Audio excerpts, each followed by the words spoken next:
आज हम ऐसे 5 स्टॉक्स के बारे में बात करने वाले हैं जो आपको 1 करोड़ से सीधा रोडपति बना सकते हैं। हमने देखा कि पिछले 1-1.5 सालों से शेयर मार्केट में काफ़ी बुल रन चल रहा था। शेयर प्राइसेस एकदम कहीं के कहीं जा रही थी।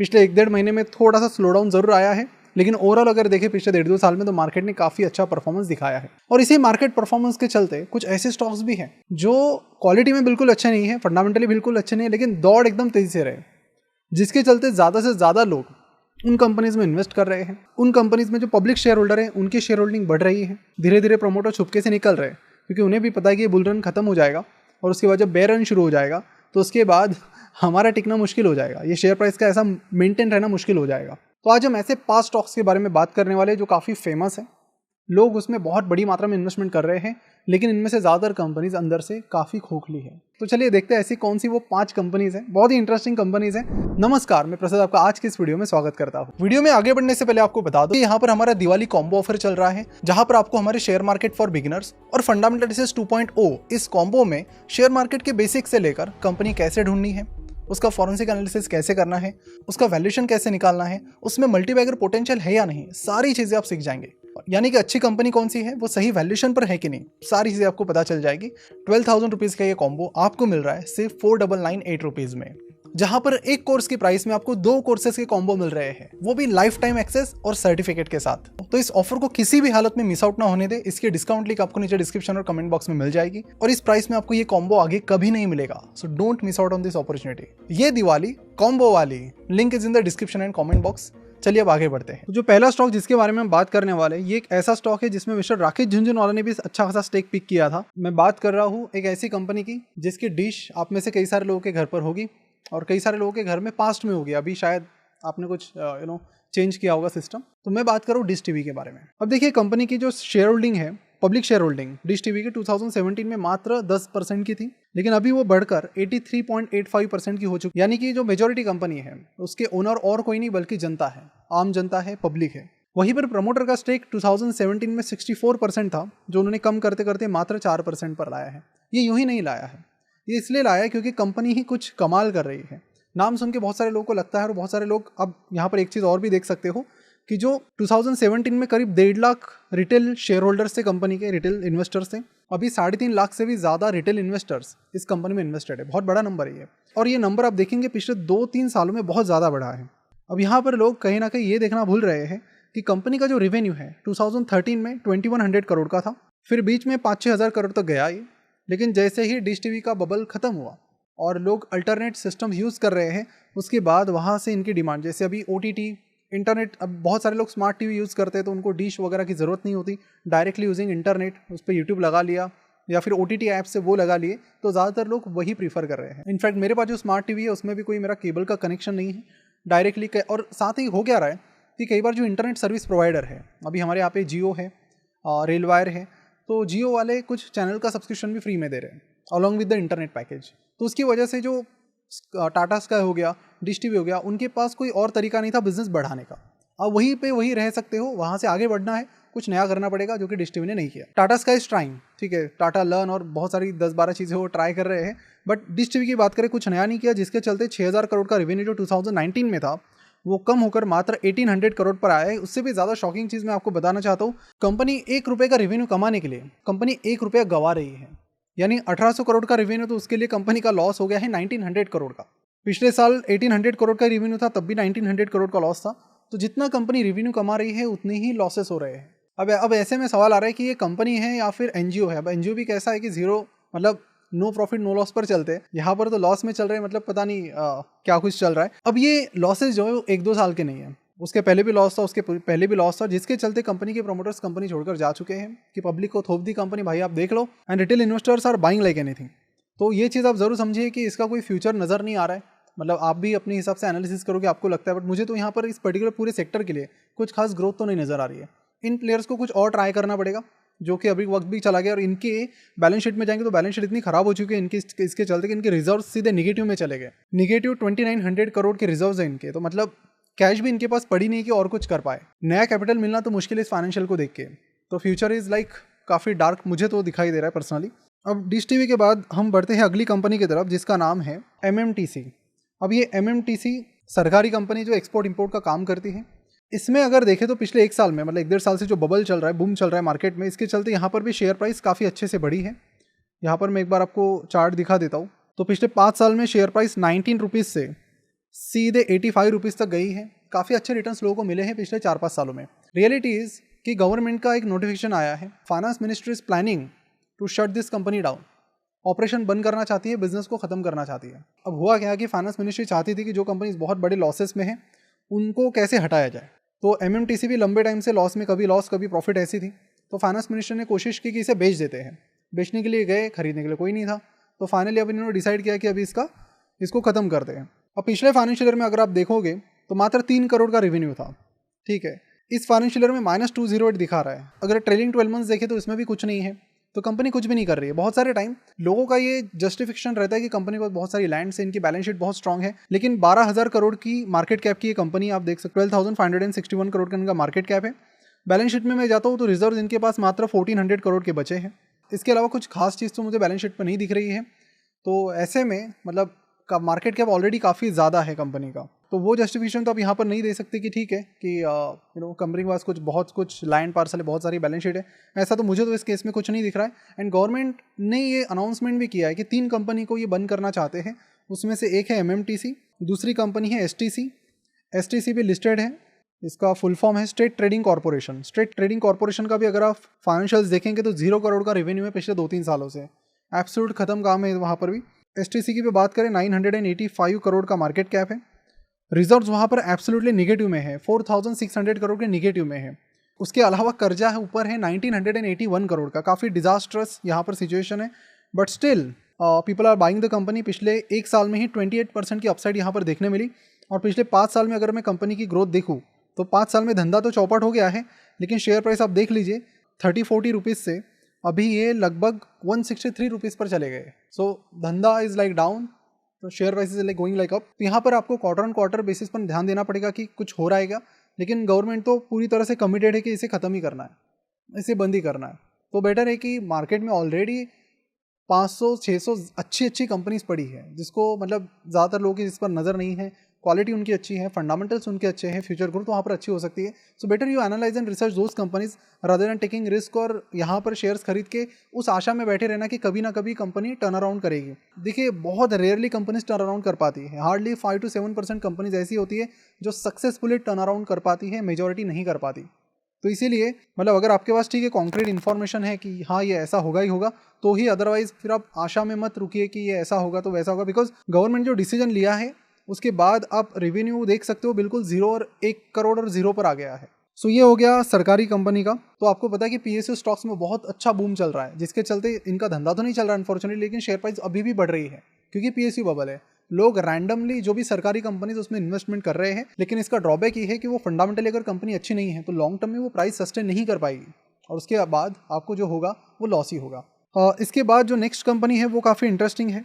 इसकी प्राइस पेनी स्टॉक जैसी है, लेकिन एक्चुअल में ये पेनी स्टॉक नहीं है। बहुत सारे लोगों को लगता है कि yes bank is a penny stock. It's not a penny stock.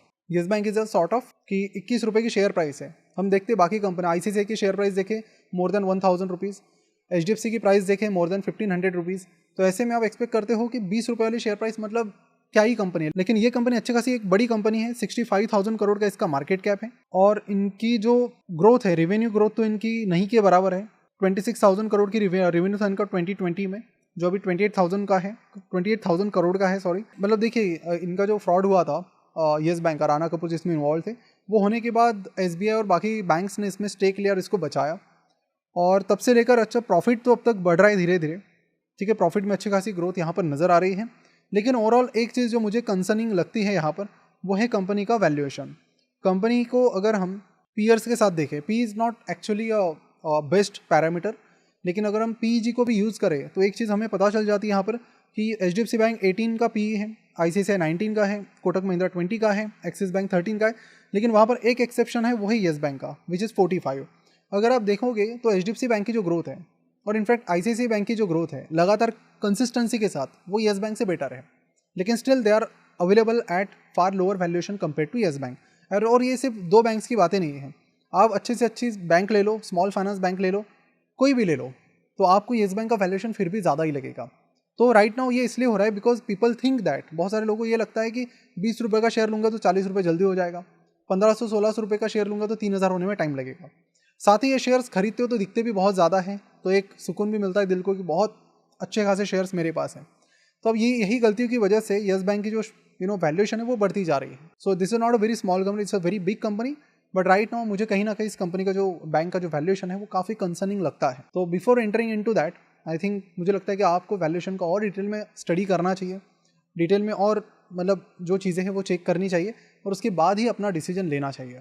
क्योंकि पॉइंट है कि जिस हिसाब से जिस स्पीड से येस बैंक बढ़ रही है उस स्पीड से और भी कई सारी बैंक से जो बढ़ रही है, बट वैल्यूएशन का फर्क है कि yes bank is asking far more valuation. अगर 20% की ग्रोथ भी अगर पकड़ी जाए येस बैंक की, तो भी येस बैंक का जो पीजी रेशो है, price to earnings to growth ratio, वो मुझे काफी ज्यादा लगता है पर्सनली। तो जरूर यहाँ पर वैल्यूएशन का स्टडी करने की आपको जरूरत है। इसके बाद जो नेक्स्ट कंपनी है वो काफी फेमस है, जिसका नाम है रिलायंस होम फाइनेंस। ये भी काफी होम फाइनेंसिंग की पॉपुलर कंपनी है। 230 करोड़ का इसका मार्केट कैप है। हालांकि यहाँ पर काफ़ी कुछ मतलब सेबी की एक रिपोर्ट आई थी जिसमें अनिल अंबानी पर उन्होंने काफ़ी गंभीर आरोप लगाए हैं कि किस तरह से उन्होंने इन कंपनी से पैसा निकाला कंपनी के बाहर और अपने ज़ाती फायदे के लिए यूज़ किया। तो इस कंपनी की अगर बात करें तो अगेन ये जो बूम चल रहा है मार्केट में, उसके चलते कंपनी की शेयर प्राइस पिछले एक साल में 113% से बढ़ी है। कंपनी की शेयर प्राइस अभी जो है वो 4.75 रुपीज़ है। एक साल पहले 2 रुपये के करीब ट्रेड हुआ करता था। डबल से ज़्यादा हुआ है सिर्फ एक साल में। और वो किसने डबल किया? तो सारे इंडिविजुअल शेयर होल्डर्स हैं। आप देख सकते हो मात्र 2 साल पहले रिटेल इन्वेस्टर्स का 47% इसमें स्टेक था कंपनी में, जो अभी लगभग 97% हो चुका है ना। पूरी की पूरी कंपनी अभी रिटेल इन्वेस्टर्स की हो चुकी है। रिलायंस के जो प्रोमोटर्स हैं, इसके प्रोमोटर कौन थे? रिलायंस कैपिटल लिमिटेड, जिसके पास लगभग 48% स्टेक था, उन्होंने जीरो कर दिया, बेच बाच के निकल गए, कंपनी थोप दिया आम लोगों के ऊपर। आम लोग अब अड़म धड़म बाय कर रहे हैं। लेकिन यहाँ पर अगर बिजनेस की बात करें तो वो काफ़ी चिंता का विषय मुझे लग रहा है। बिल्कुल जीरो पर आ गया है रेवेन्यू, प्रॉफिट तो बिल्कुल नहीं हो रहा है, पूरा लॉस ही लॉस हो रहा है और ये धंधा ही ऑलमोस्ट खत्म हो चुका है। तो इस तरह की सिचुएशन है। यहाँ पर रिजर्व्स अगेन पूरी तरह से नेगेटिव में गए हैं। So which is again a concerning thing कि नया पैसा है ही नहीं बिजनेस चलाने के लिए। और ऑलरेडी इन पर मतलब सिर्फ ये कंपनी नहीं, कंपनी के जो प्रोमोटर अनिल अंबानी, उन पर सेबी ने एक बहुत डिटेल्ड रिपोर्ट बनाई थी, जिस पर हमने एक वीडियो बनाया था, जिसे आप यहाँ क्लिक करके देख सकते हो। यहाँ पर अनिल अंबानी पर 8,000 करोड़ के फ्रॉड का आरोप सेबी ने खुद लगाया है कि किस तरह से उन्होंने रिलायंस होम फाइनेंस से पैसा निकाल कर अपनी अलग अलग कंपनीज को बांट दिया। कंपनी कंगाल हो गई, कंपनी के शेयर होल्डर्स कंगाल हो गए। लेकिन लोगों को ये समझ में नहीं आ रहा है, people are still buying the company like anything, जिसके चलते 113% की शेयर प्राइस की ग्रोथ यहाँ पर हुई है। ऐसे में होता है कि आप में से और भी लोग इसमें एंटर कर लेते हो ये सोच के कि 2 गुना हुई है शेयर प्राइस, तो आने वाले टाइम में 4 गुना हो सकती है। लेकिन कहीं ना कहीं आपको ये भी देखना पड़ेगा कि उतने उसके फंडामेंटल्स है क्या। धंधा ही जीरो है, 1 करोड़ का रेवेन्यू है इसका, और 1 करोड़ के रेवेन्यू पर अगर आप एक्सपेक्ट करेंगे कि 230 करोड़ का वैल्यूएशन कंपनी मांग रही है, तो that is not fair at all. और कंपनी का कुछ बचा भी नहीं है, रिजर्व्स भी निगेटिव में है, प्रमोटर्स भी कंपनी छोड़कर भाग चुके हैं। जो भी कंपनी थोप दी है सारे रिटेल इन्वेस्टर्स के ऊपर थोप दिया। होगा क्या, किसी को कुछ नहीं पता। इस तरह की हॉरिबल सिचुएशन यहाँ पर है। मुझे लगता है ऐसी कंपनीज को सेबी को डीलिस्ट ही कर देना चाहिए, ताकि और भी कोई डायलेमा या फिर भ्रम लोगों के मन में ना हो। इसके बाद हम बढ़ते हैं अगली कंपनी की तरफ, और अगली कंपनी जो है हमारी वो है MTNL। ठीक है, सो BSNL सबको पता है। एक है MTNL, जिसका फुल फॉर्म है महानगर टेलीफोन निगम लिमिटेड। 53 रुपीज़ की शेयर प्राइस चल रही है और 3300 करोड़ का इसका मार्केट कैप है। इस कंपनी की भी बात करें तो बड़ी इंटरेस्टिंग है कि कंपनी जितना रेवेन्यू कमा रही है उससे ज़्यादा पैसा गंवा रही है। पिछले फाइनेंशियल ईयर में 800 करोड़ का इसका रेवेन्यू था, 799 करोड़ का। 3200 करोड़ का मतलब 1 रुपया कमाना है तो कंपनी को 5-6 रुपये गंवाने पड़ रहे हैं सीधे लॉस में। उसके पिछले फाइनेंशियल ईयर में भी 935 करोड़ का रेवेन्यू, 2900 करोड़ का लॉस। पिछले 10 सालों में एक भी साल ऐसा नहीं रहा है कि कंपनी प्रॉफिट में गई हो। लेकिन इंटरेस्टिंग बात यह है कि क्योंकि ये भी PSU है, सरकारी कंपनी है, तो लोगों को इसमें भी काफ़ी इंटरेस्ट आया। तो पिछले 5 साल में कंपनी की शेयर प्राइस कंपाउंडेड सालाना 58% से बढ़ी है। लेकिन होता क्या है पता है, ऐसी कंपनी में कुछ शॉर्ट टर्म में, देखिए शॉर्ट टर्म में कोई नहीं बता सकता कि शेयर प्राइस कहाँ जाएगी, ऊपर जाएगी नीचे जाएगी। जो मैं आपको बता रहा हूँ कि ठीक है ये कंपनी फंडामेंटली स्ट्रॉन्ग नहीं है, जरूरी नहीं इनकी शेयर प्राइस तुरंत गिर जाएगी। 6-8 महीने गिरे भी ना, ये भी हो सकता है। लेकिन लॉन्ग टर्म में इनका सस्टेन करना काफ़ी मुश्किल हो जाता है। जब ये PSU बबल खत्म हो जाएगा, जब एक्चुअल में अब क्या है ना कि बहुत सारी चीज़ें MTNL की इस पर डिपेंड करती है, क्योंकि सरकार यहाँ पर टाइम टू टाइम पैसा डालते आई है। अगर सरकार ने डिसाइड किया कि हम MTNL में और फंड इन्फ्यूज़ नहीं करेंगे, तो 10 दिन तक इसको लोअर सर्किट लगते इस तरह की कंपनीज को। तो जो पूरा क्रेज़ है वो सारे रिटेल इन्वेस्टर्स का है। रिटेल इन्वेस्टर्स इस कंपनी में अभी जून क्वार्टर में 2 लाख से भी कम थे, वो अभी सितंबर क्वार्टर में 4,66,000 हो चुके हैं। Retail investors are investing in the company like crazy in the MTNL, इसी आशा में कि गवर्नमेंट और फंड इन्फ्यूज़ करेगी। लेकिन मतलब जिस तरह की सिचुएशन चल रही है, मुझे तो लगता है कि सरकार को भी कंपनी बंद ही कर देनी चाहिए, क्योंकि 24,000 करोड़ का नेगेटिव रिजर्व्स कंपनी के पास है। बैलेंस शीट में और कुछ नहीं है, बोरोइंग्स है 30,000 करोड़ की बोरोइंग्स है, नेगेटिव रिजर्व्स है, और बाकी अगर आप एसेट साइड में देखेंगे तो कुछ नहीं है। And still people are investing like crazy. तो इस तरह की कंपनीज क्या है ना कि जब तक चल रही है, वो बोलते हैं ना कि चले तो चांद तक नहीं तो रात तक। तो इस तरह की सिचुएशन कई सारी कंपनीज जिसकी मैं आज बात कर रहा हूँ उनकी है कि अभी तो चल रहा है, लेकिन कब शो बंद हो जाएगा और कब आपके रिटर्न्स गायब हो जाएंगे कोई नहीं बता सकता। सो बेटर कि लुक आउट फॉर, जैसे टेलीकॉम सेक्टर या बाकी सेक्टर भी इसके आसपास के, तो there are lot of good opportunities in the market, ठीक है। लेकिन देखिए, धंधे का पहला उसूल यही है कि कंपनी प्रॉफिटेबल होनी चाहिए। अगर वो प्रॉफिटेबल ही नहीं है तो उसे आप बिजनेस नहीं कह सकते। तो ये चीज़ आप जरूर ध्यान में रखिए while investing in any single company, ठीक है। और इसके बाद एक लास्ट कंपनी की तरफ मैं जाता हूँ, इसका नाम है वाकरांगी। और वाकरांगी की बात करूँ तो 234 करोड़ का इनका मार्केट कैप है। और ओवरऑल अगेन इसका रेवेन्यू भी लगातार 4,000-6,000 करोड़ से गिरते गिरते अभी 200 करोड़ पर आया है। प्रॉफिट कुछ भी नहीं बना पा रही है कंपनी। आप रेवेन्यू देखेंगे तो that is completely negative, profit देखेंगे तो एब्सोल्यूट प्रॉफिट ग्रोथ निगेटिव में है, सारे फिगर्स निगेटिव में है। स्टिल लास्ट 1 ईयर में कंपनी की शेयर प्राइस 77% से गिरी है, बड़ी है। So why this is happening, मैं इन्वेस्टर सेक्शन पर जाके चेक करूँ तो यहाँ पर भी पिछले साल 2.5 लाख रिटेल इन्वेस्टर्स इस कंपनी में इन्वेस्टेड थे, उनकी संख्या भी बढ़कर 4,21,000 हो चुकी है। और इसमें भी आप देखेंगे तो छोटे छोटे इन्वेस्टर्स ही हैं, बड़े लोग नहीं। यहाँ पर छोटे छोटे, किसी ने 10,000 रुपये डाल दिए, किसी ने 5,000 रुपये डाल दिए, इस आशा में कि ये जो 30 रुपये का शेयर है कभी 60 रुपये का हो जाएगा तो मेरे बहुत पैसे बन जाएंगे।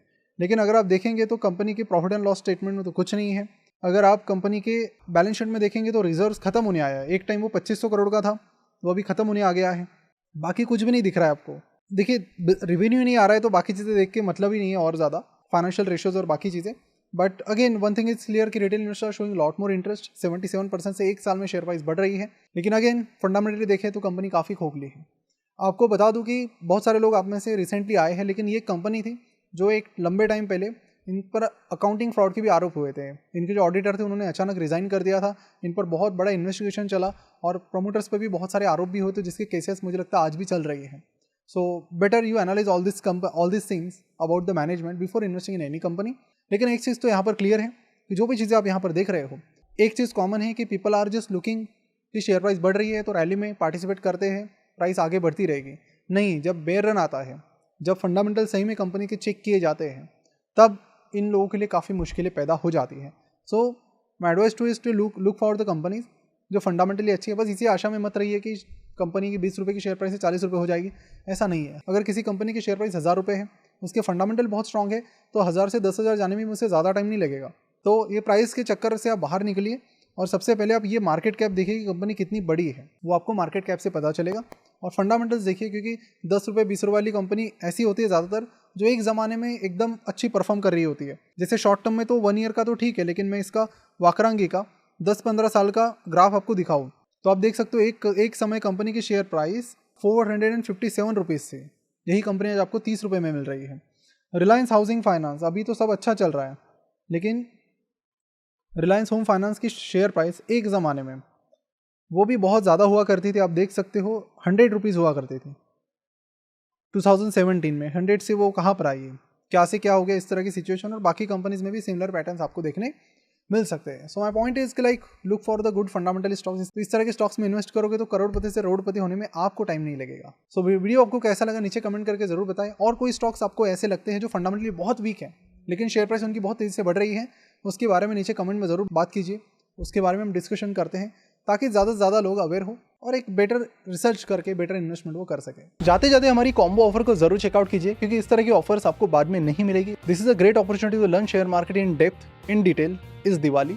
और ये सारे कॉम्बोज देखने के बाद इस तरह का एनालिसिस आप खुद भी कर पाएंगे। आपको उसके बाद किसी पर भी डिपेंड रहने की जरूरत नहीं पड़ेगी, एक इंडिपेंडेंट इन्वेस्टर आप बन पाएंगे। तो चलिए मिलते हैं कॉम्बो के पहले एपिसोड में, मिलते हैं अगली वीडियो में। Thank you so much for watching this, bye bye.